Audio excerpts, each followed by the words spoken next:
Anxious passengers are waiting for answers tonight after hearing someone on their plane may have had tuberculosis. The flight from Austin was briefly held up in Phoenix. KXAN's Kevin Schwaller shows us how this traveler got on the aircraft even when doctors knew his condition. Dean Davidson wants answers after finding out someone he shared a flight with may have had tuberculosis. How did a person with on a no-fly list get aboard?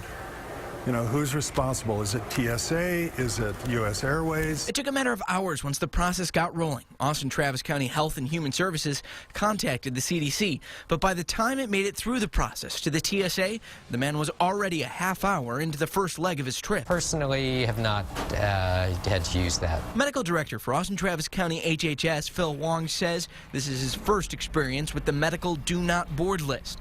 And even though the system didn't stop the man in question in Austin, it did stop something potentially more dangerous.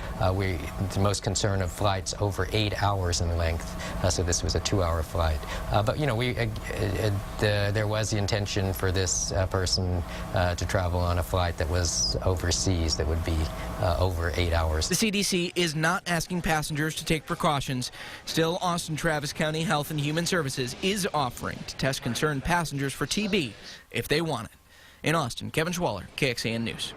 If you want to know more about the risk for tuberculosis and how it spreads, we have an extended interview clip on our website, KXAN.com.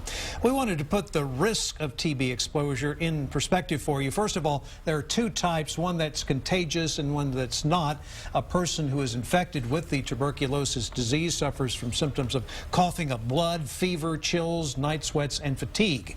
12 million people worldwide have this disease. In Texas last year, the state reported more than 1,200 cases of TB. The most were in urban counties and counties in South Texas.